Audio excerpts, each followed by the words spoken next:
Hey everybody, welcome back to another episode of The Downroll here on Wicked Studios LLC. We're going to talk about the importance of character death by edition in Dungeons and Dragons. Oh, yes. So, I don't know about you, but my DM kills my characters all the time. So this seems like an apropos discussion for us, and maybe it'll be a little therapy for me, right? And you know what? And it's disproportionate the amount of people that I kill because you've only killed me. I think. Right? I can't remember the last time I killed another character. Well, my characters go down like flies when I'm around you. Yeah, pretty much. So, and one actually died by sturges, which are a close proximity to a fly. So that's true. That was also a pretty appropriate metaphor. Yeah. So let's start with the big question: Why is character death important in Dungeons and Dragons? What do you think, Will? Well, I know. By the way, we didn't introduce ourselves. I'm Adam. That's Will DM. Hi, I'm Will DM. You can see it on the little thing below us. I don't know how it's going to come up on the video, so I'll just point both directions. He's Adam. Yeah. I'm Will DM. You're like the Scarecrow in The Wizard of Oz. Right?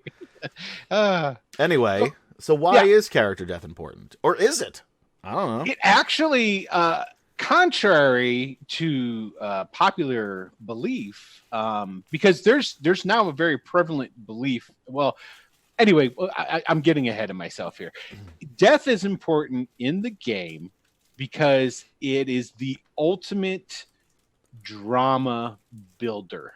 It's the ultimate, to make the situations in which the characters find themselves feel real, like there's something that could be lost. That, let's put it this way: if there was no death, the sense of accomplishment would be way low. You might as well just play a board game. Exactly. It's like you play to win, you go, it's great. If there's no ultimate sacrifice that could happen, then it just lessens everything else that's involved in the game. It's kind of like those, and I'm going to go video game here for a little bit, but it's kind of like those video games now where even if you die, you're not really dead. Yes, you can save a million times. And there is, sticking with this whole video game as an example, there is a market out there for people who don't want that. And a great example is the Dark Souls games. They are relentlessly hard. Yeah. And it is a fantasy-based game, even, and it there's no holding hands. People can die really easy if you're not doing what you're supposed to do, and there's real loss that you can have as far as your character's equipment and different things along these lines. But now I'm going to segue into the first edition D&D. In the early editions, there was a lot more death of characters, right? Very much. You could go through, like you could die and go through like 3 characters, before you even get to the entrance of the dungeon or whatever you're going to do. Oh, yeah. Well, what people don't understand is that with the evolution of the game when it starts, the game starts coming out of wargaming, where there was think death would be prevalent. Which it is. And that's the thing. The war never changes. It never changes. Did you see that post I had of the dog smoking the cigarette after the 4th of July? And it's like the explosions, they change you, man. But anyway, when D&D first came out, now you're talking OD&D, the original. Right, we're talking the original. Now this is OG D&D. Correct. This is steeped in everybody who's playing it. These guys are all coming out of wargamer backgrounds, and in the war game background, when you're reenacting a battle, you have skin in the game because your units and how you use your units, and if they die and they're taken off the field, directly dictates how well you win or win the battle. But it's effectively a game of Battleship. Correct. Now, when D&D came around, it was a game of, they had, well, first of all, it's directly connected with the evolution of fantasy as well. Okay, Mm-hmm. when D&D's first coming out, the number one influence. Now, a lot of people automatically go back and they say that the number one influence was Tolkien, Right. Lord which of is the not Rings and all which that. is not Hobbit. correct. The number one influence fantasy wise on OD&D was Conan Like pulp novels. in the pulps. Yeah. Exactly. Like those Hero. It fantasy was pulp novels. hero and human centric, and Gygax put in the Tolkien stuff as it was gaining in its popularity.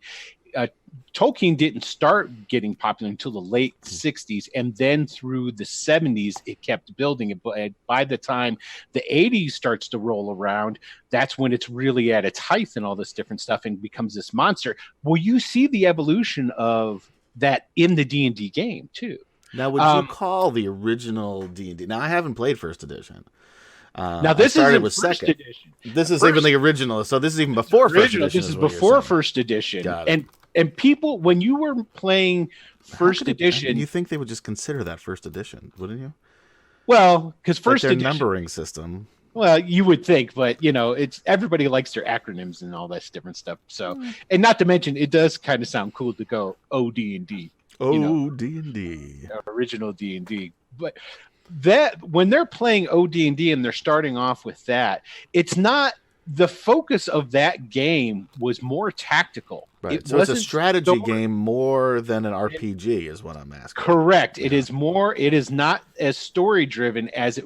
Now, granted, that was the thing that started the role playing is because people liked inhabiting that. Well, because and also this is now the first time, especially for these war gamers, but the first time you're looking at an individual person versus groups of right. Correct, and that's so what they're doing. Battalions, something I was thinking of that was right, platoons and what have you. Yeah, so you're looking at you don't have that individual connection that you would now playing a person or an elf or a dwarf or whatever it is. But the whole point of view that they looked at it as is they looked at it like it was hard. It's supposed to be hard, and to them, the originally playing D&D. Death was a part of it. Now, it is to the point too. It is yes, and this is something that a lot of people don't realize is that when Dungeons and Dragons was first starting off, and they were first starting to do conventions and have people coming to play tournament modules and things along these lines, it was the dungeon master's job, believe it or not, to kill as many characters as possible. It's almost like, and they talk about. I don't know who they are, but they talk about especially with like the esports growth and all of that, like Dungeons and Dragons, like in esports, it seems like OD&D would be much better for that type of thing versus any newer edition because you don't care about your character really. Let's be honest. You're just there to survive as long as you can. Right. And they're actually starting to try and do that, make tournaments based on those lines. But the way they're doing it is that I've heard so far, which all they need to do is go and look back at the original, how it started. They're bringing these characters in and then they're pitting the characters in a dungeon and then they're pitting them against each other and all this different stuff. So it's like you don't have to do royale. that. No, because right.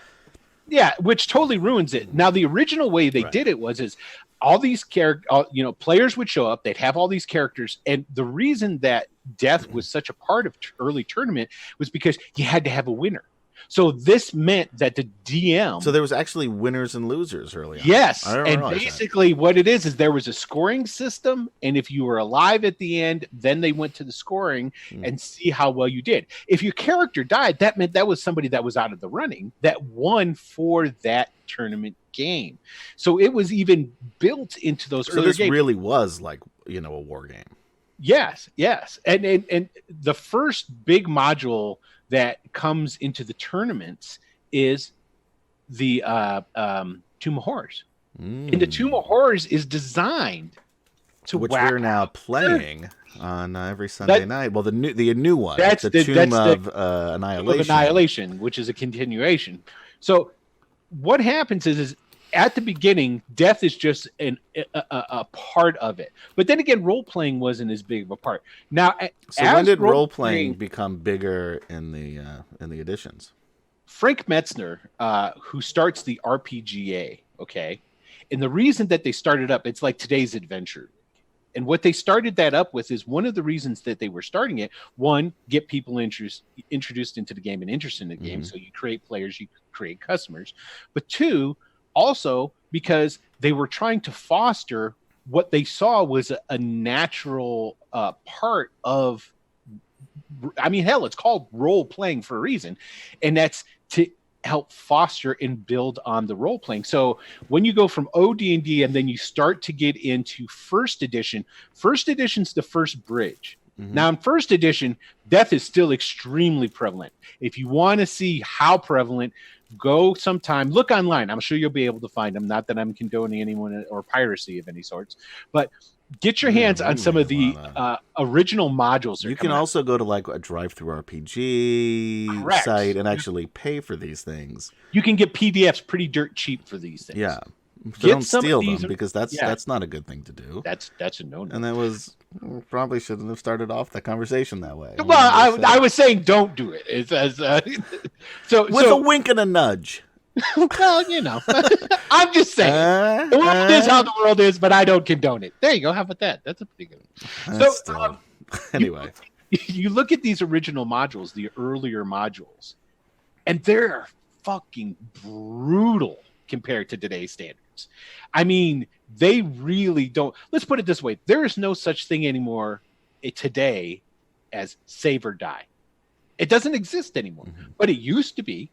There used to be a thing that's like, oh, hey, and this happens, and your character's dead.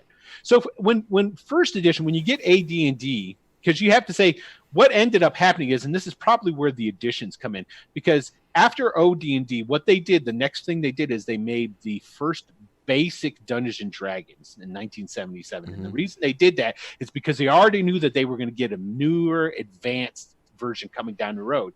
And they wanted to get it, and they wanted to make it into much more understandable. And I think Holmes is the guy that they get. He's a psychologist, if I'm not mistaken. He writes the edition so that people could understand what the fuck the rules meant. Because nobody, if you weren't a wargamer, you didn't know. You had to figure it out for yourself. And then when Advanced Dungeons and Dragons comes around, it's still really brutal, but you're seeing a lot more of different rules that are coming in, getting in place, especially when the Dungeon Master Guide comes out for, well, hey, what are your guys going to do with all that loot?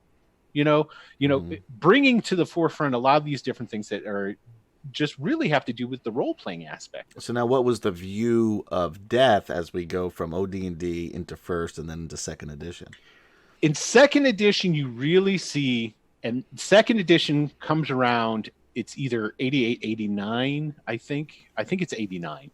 It comes out, and that's the real big push towards, as much as being tactical, we've got all this role-playing stuff. And I think probably what the big reason behind that big push company-wise is because they realized, hey, if we can provide story for people to use in their role-playing, we can sell a lot more stuff, and it goes hand in hand with the games itself. When second edition rolls around, there's a lot more, and you can definitely see as the editions progress, there's more rules that are in place that help keep characters alive. Right, but it was still pretty dangerous, because I remember I had a character who he was a wizard, and went to open a door because everybody else was afraid to open a door. Literally, the first door we came to in a dungeon. Yes, and it was like our second session, right? So we'd spent our time, getting to know the characters and the town, and then we went up to whatever this little thing was, this cave or whatever, and there was a gate. Everyone's afraid to open the gate, including the fucking rogue, by the way. That's your job. Right. Your job is to open the gate. You got one fucking job, man. Wouldn't do it. So my character, the wizard, he got frustrated with everybody. He was already frustrated with everyone anyway. He had a short temper, short fuse. Went to open the gate. Go. Trapped. Poison. Dead. First level. Yeah. No one can get this poison out of your system.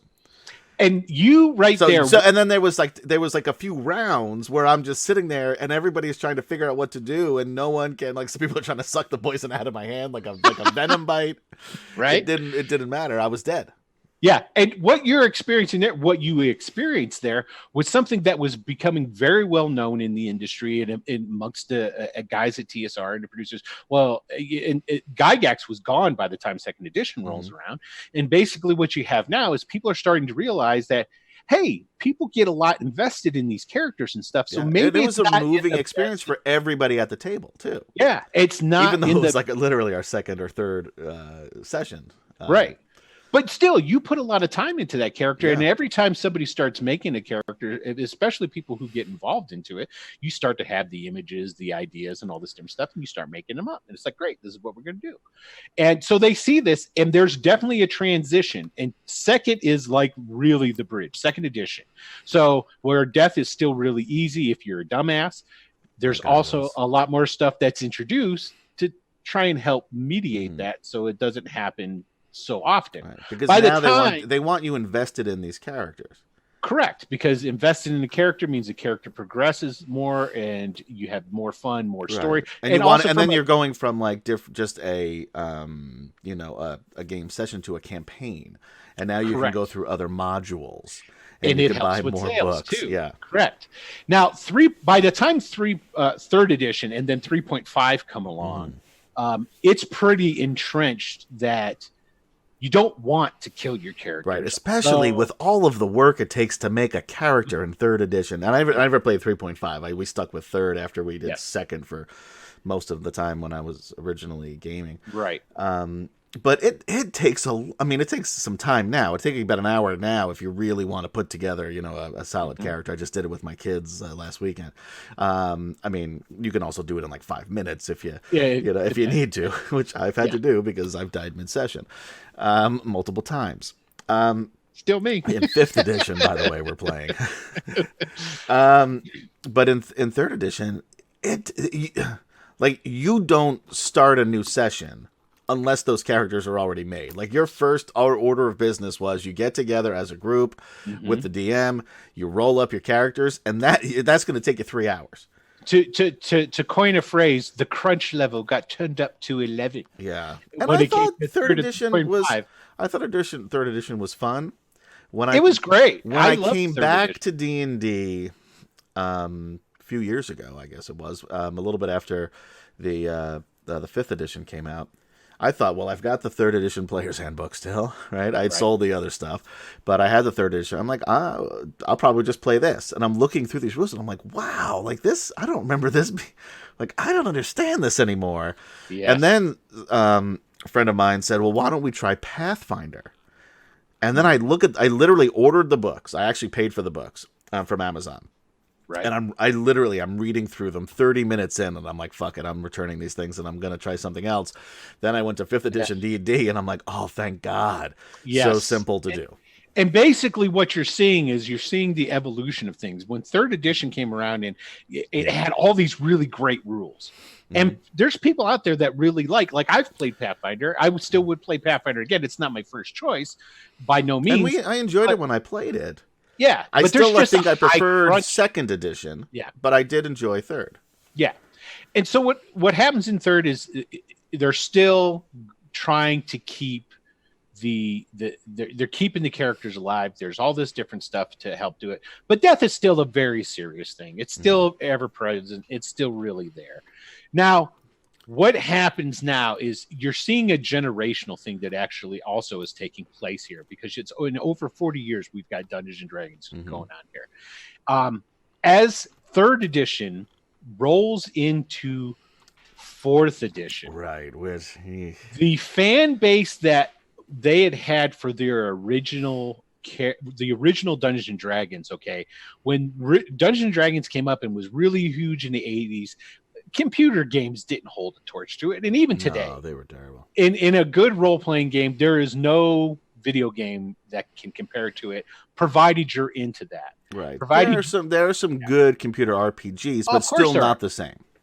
Yeah, exactly. So what ends up happening now is that they're looking to bring in new customers because the customer base is not growing exponentially for Dungeons and Dragons. No, it was shrinking like hell at And that point. and so basically what they're looking to do is, hey, we got to tap into this, and so they're going to what had always been a tried and true market for them, and that tried and true market had been the younger people. Right. Well, what they had forgot is that the bulk of the people who were their customer base, these are the guys who've grown up and grown old playing their product. Mm-hmm. So they're not looking to keep them happy anymore. They're looking to get all. They're going into those World of Warcraft people. The World of Warcraft people, Millennial Central is where they're going. And what ends up happening is that these new customers, these guys have been weaned and raised on video games. And like you were saying earlier, it's so easy to save. It's so easy to do this. Oh, I got to this part and then I died. Well, then I get back to the last save point and then I continue on. There was all these different things. So the idea of people putting an investment into a character just to have it die like that was, people didn't care. So how did, because I'll be honest, I never played. I read through, I think, the player's handbook and said, this is not for me. Because I never really liked those MMO RPGs anyway, like a World of Warcraft, stuff like that. I never really, a couple I played a little bit, but I never really got into them. So how did they handle that in 4th edition? How did they handle death? So in 4th edition, there's a lot of stuff that makes a debut in 4th edition that actually still exists in 5th edition. What 4th edition did, though, was they said, hey, we're going to take pages out of video games. And the big thing we're going to do is we're going to give all these special powers and abilities to these characters, and we're going to make them much more accessible. So it's like back in the day, it's like, okay, well, you're a fighter, you have a sword. Swing, and then that's pretty much all you did. It's like, this well, now really was like, press V and you do your flaming fly kick. Exactly. So this is what starts getting introduced in that, and you started By the to way, see I'm going to introduce the flaming fly kick into my next character. I'm sure you will. We started to see this in 3rd edition because with 3rd edition, you got feats that were introduced, which allowed people to customize and sort of give their characters special abilities to do certain things. By the time when 4th edition comes in, it's intricate. It's put into it. And the big thing is what's happened now is every character class has a bunch of special abilities they do that you can just basically re-up and recharge, and then you go again. And it was like really quick, and it was really designed so that you could, just like a video game, oh, here's the magic blue pill. I eat that, ring, all my stuff's recharged again. I can keep going, sort of stuff. So it just made it more difficult to die and easier to win in battles? Exactly. That's exactly what it did. Because, like, for the first time, fighters had something called a second wind, which is they could heal themselves. Right. And you start to see... Which I still think is bullshit. Yeah, I kind of do, too. And for the first thing, what you start And that's to see, in 5th edition still. Yes, it is. And you start to see all of the characters having an ability to protect themselves and to heal themselves and help stave off their own death. You start to get death saves and things along these lines. Whereas weren't there death saves in 3rd edition?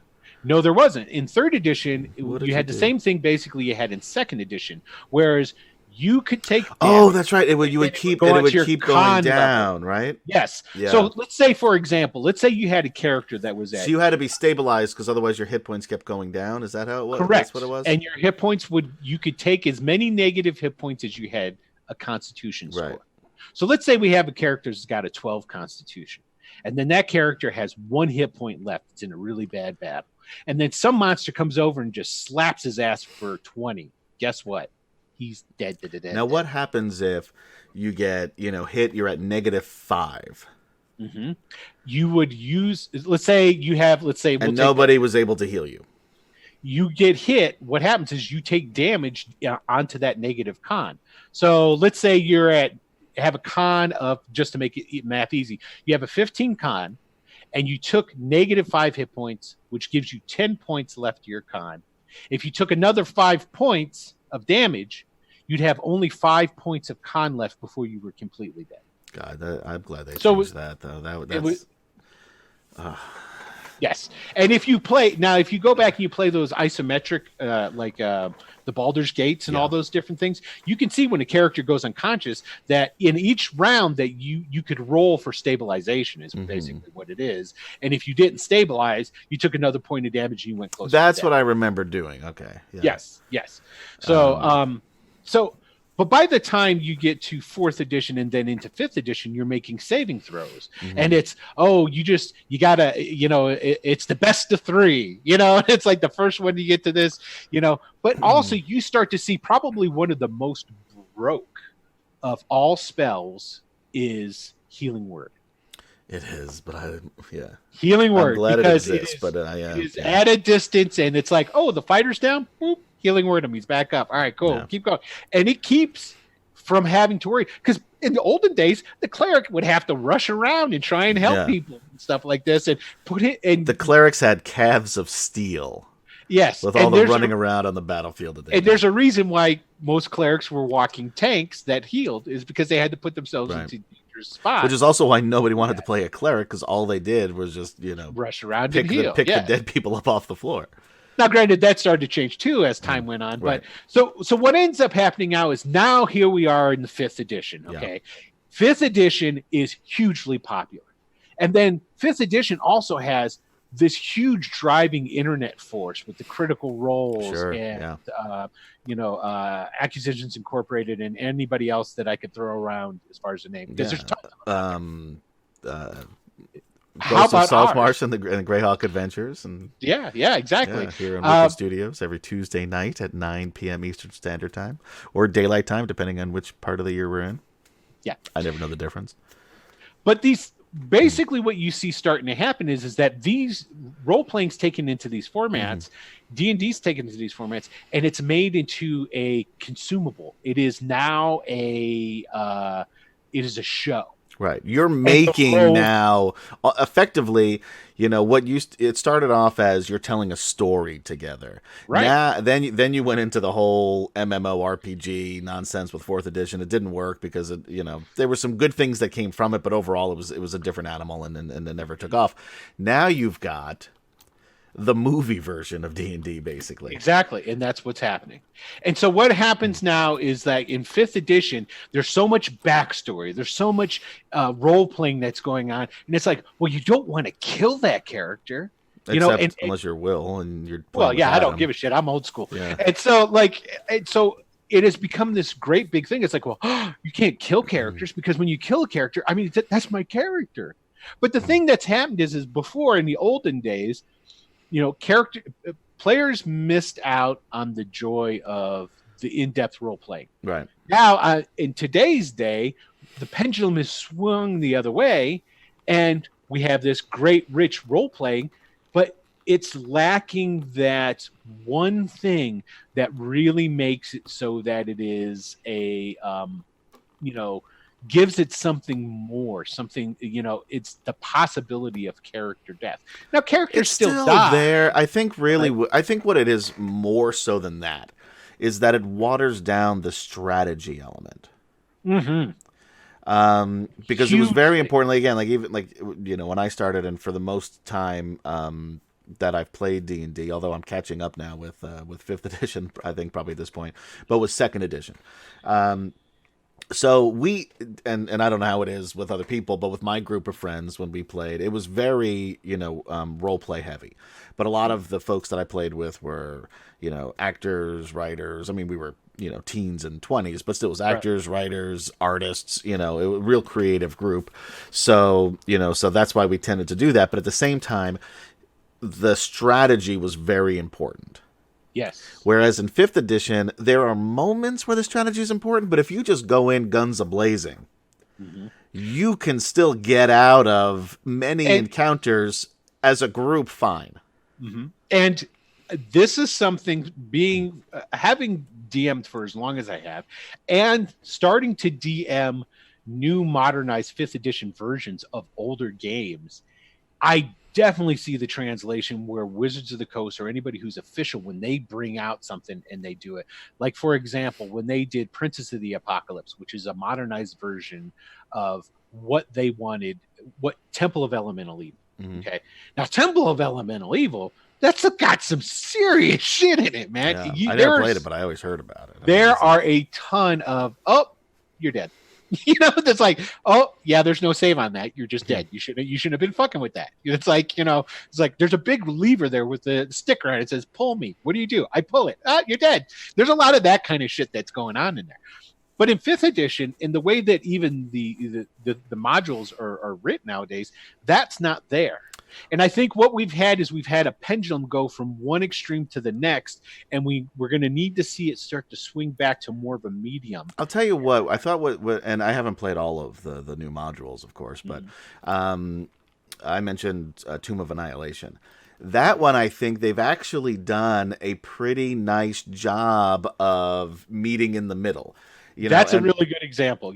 And one of the things that I had heard, when they were first announcing this, it's, don't get too attached to your character, right? Because you're going to die now. And it's a very lethal thing. And we've had many character deaths. Will's gone through 2, in this one. I've gone through 1.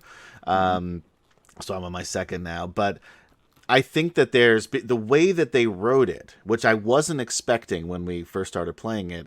They made a really interesting story. They made but the story is so different, different ways you play, because you're not going to hit anywhere near all of the pieces of the adventure.